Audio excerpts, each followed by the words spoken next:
दोस्तों, share market की पाठशाला में आप सभी का तहे दिल से स्वागत है। जैसे कि दोस्तों आप सभी को मालूम है कि बांग्लादेश में क्राइसिस चल रहे हैं। चल तो 10 15 20 एक महीने से चल रहे थे, लेकिन कल ये मुद्दा बहुत भड़क गया जब वहाँ की प्राइम मिनिस्टर शेख हसीना ने इस्तीफ़ा दे दिया। इस्तीफ़ा के साथ साथ उन्होंने देश भी छोड़ दिया।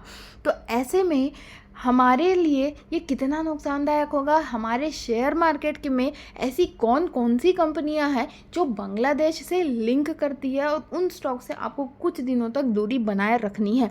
तो ऐसे स्टॉक की मैं आज आपके लिए लिस्ट लेकर आई हूँ, जिस स्टॉक से को आपको थोड़े दिन के लिए दूरी बनानी है, जिस स्टॉक में थोड़े दिन के लिए गिरावट देखने को आपको मिल सकती है इस दंगों की वजह से।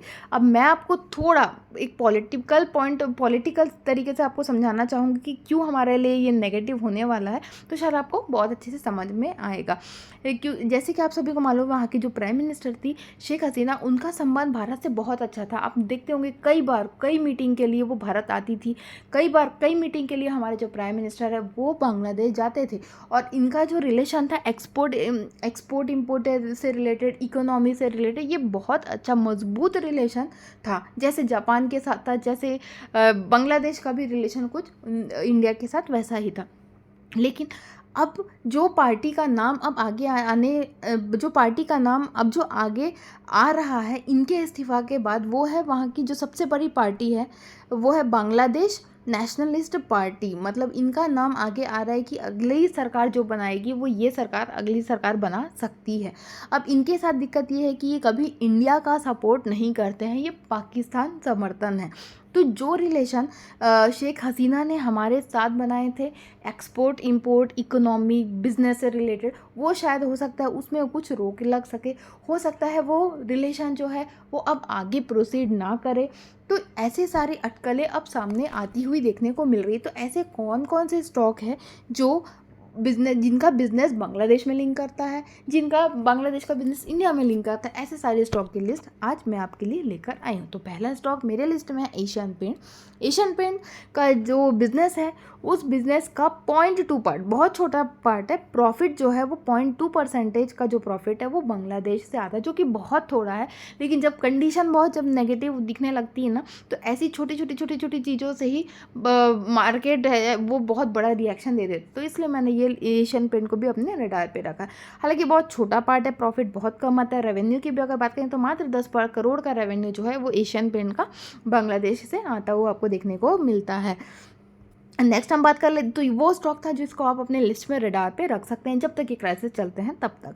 नेक्स्ट बात कर लेते हैं इमामी की। तो इमामी या फिर जितने भी एफएमसीजी काउंटर है, जैसे कि आप सभी को मालूम है कि बांग्लादेश हमारा पड़ोसी मुल्क है।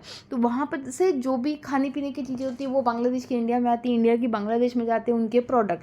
तो ऐसे केसेस में जितनी भी एफएमसीजी सेक्टर है उनको भी थोड़ा झटका आपको लगते हुए देखने को मिल सकता है, क्योंकि आगे जब सरकार की पलटवार होगी, क्योंकि सरकार अब शेख हसीना की तो नहीं बननी है तो कोई दूसरी सरकार ही है।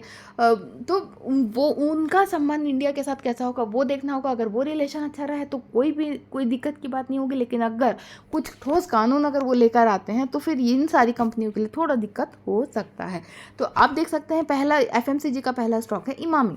तो ये इमामी का जो टोटल रेवेन्यू, इस टोटल रेवेन्यू का 6% पार्ट इमामी का बांग्लादेश से आता है। और अगर मैं इसको इन रुपीस कन्वर्ट कर दूं तो 17,423 करोड़ का रेवेन्यू इमामी का बांग्लादेश से आते हुए देखने को मिले। छोटा मोटा नहीं, 6% कोई मामूली बात नहीं होती है। 6% सीधा सीधा आपको बांग्लादेश से आते हुए देखने को मिलता था। हो सकता है आगे आने वाले समय में इसका नेगेटिव इम्पैक्ट या फिर इसका पॉजिटिव इम्पैक्ट भी आपको देखने को मिले। सिर्फ मैं ये एक रडार पे रखी है इन सारे स्टॉक को, मैं जस्ट एक इन्फॉर्मेशन के लिए बता रही हूँ। नेक्स्ट स्टॉक जो आपको रडार पे रखना है मैरिको। इसको तो खास ही ध्यान पे रखिए, क्योंकि इसका जो रेवेन्यू का 44% जो पार्ट है वो सीधे बांग्लादेश आता है। 44 मतलब क्या हो, सीधे आधा से ज़्यादा, आधा पार्ट बांग्लादेश से आता है।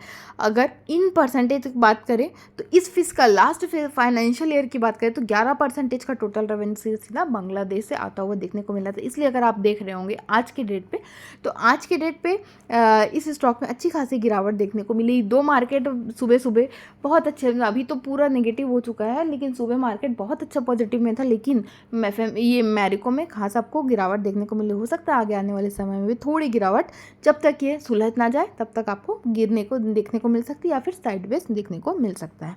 नेक्स्ट हम बात कर लेते हैं अडानी पावर। बहुत बड़ा झटका अडानी पावर को, क्योंकि अडानी पावर ने 25 साल का एक कॉन्ट्रैक्ट साइन किया था बांग्लादेश गवर्नमेंट के साथ, जो कि स्टार्ट हुआ था 2017 से। मतलब अभी अभी मुश्किल से इसे कह सकते हैं 7 साल ही बीते होंगे, अभी भी पूरा आधा साल आपका देखने को बाकी है।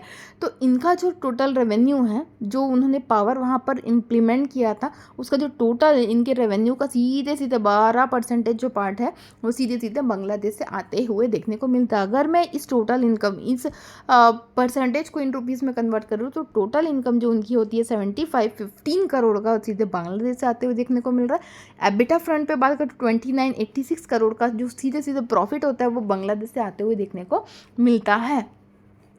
अब देखते हैं आगे क्या होता है, अगर नई सरकार आती है तो इस पे क्या नियम लेकर आती है। नेक्स्ट हम बात कर लेते हैं सन फार्मा का। सन फार्मा ने एक प्लांट स्टैब्लिश किया है बांग्लादेश में, और इस प्लांट की जो कैपेसिटी, मतलब प्रोडक्शन कैपेसिटी जो है वो 1 बिलियन टैबलेट कैप्सूल बनाने की है। अब आगे अगर कोई रोक लगती है, कुछ दिन तो ये जब दंगे चलेंगे तो भारत से वहाँ आना जाना, एक्सपोर्ट इंपोर्ट, इस सब पे तो रोक लगेगी ही। तो कुछ दिन इन सारे शेयर पे आपको झटका लगते हुए देखने को मिल सकता है। फिर आगे देखते हैं किसकी सरकार बनती है। नेक्स्ट बात कर लेते हैं हम वीआईपी इंडस्ट्रीज़ की। वीआईपी इंडस्ट्री जो लगेज बनाने का काम करती है, वो लगेज इनका भी जो प्रोडक्शंस है वो 30 से 35% का जो प्रोडक्शन है वो सीधे बांग्लादेश से आते हुए देखने को मिलता है।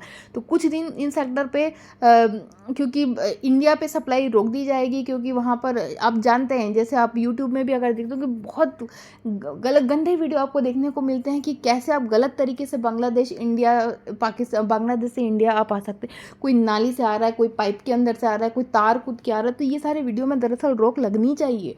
तो ये सब ना हो इसलिए वहाँ की एयरलाइंस बंद हो गई। इंडिया बांग्लादेश की एयरलाइन, इंडिया बांग्लादेश की जो ट्रेन है, वो सारी चीज़ों पे रोक लगा दी गई है। तो इन फैक्ट्रीज पे भी रोक लगा दी जाएगी सप्लाई के थ्रू पे। तो ये सारे सेक्टर्स हैं जो फोकस पे आपको देखने को मिलेंगे। एक और शेयर्स है ट्रेंड, मतलब जो कपड़े हैं, कपड़े भी सप्लाई वहाँ होते हैं बांग्लादेश में। तो अभी के लिए कुछ दिनों तक इनकी भी सप्लाई रोक दी जाएगी, और आगे जब किसी की भी सरकार आती है तब आगे देखते हैं कि इन सारे कंपनियों पे क्या इसका इम्पैक्ट होता है। हो सकता है पॉजिटिव भी हो सकता है नेगेटिव भी हो, लेकिन फोकस रखिएगा इन सारे शेयर्स पे। जब तक ये बांग्लादेश के क्राइसिस सेटल डाउन नहीं हो जाते हैं तब तक आप इस मार्केट में, इस स्टॉक में ट्रेड ना ही करें तो अच्छा है। अडानी पावर को तो खास ध्यान रखिए, उसके बाद मैरिको, इन सारे शेयर से आप दूर ही रखिए। अब तो करे क्या, आप आईटी में नहीं लगा सकते क्योंकि मार्केट में क्योंकि ग्लोबली सब सही नहीं चल रहा है। आप बैंकिंग में नहीं लगा सकते क्योंकि बैंक तो चल ही नहीं रहा है। आप ट्रेंड में नहीं लगा सकते बांग्लादेश क्राइसिस। आप अडानी पावर में नहीं लगा सकते बांग्लादेश का। तो आप करें क्या, कुछ मत करिए, ओलंपिक देखिए, मैच देखिए, इंजॉय करिए। आप जितना दिमाग इसमें लगाएंगे उतना ही आपका दिमाग खराब होगा। तो कुछ दिन एकदम शांति रखिए, ना खरीदिए ना बेचिए, जो है रहने दीजिए, सब सेटल डाउन होगा। बुरा समय के बाद अच्छा ही आता है। तो अभी के लिए फ़िलहाल इतना ही। आगे की जानकारी के लिए बने रहिएगा मेरे चैनल में। तब तक के लिए धन्यवाद।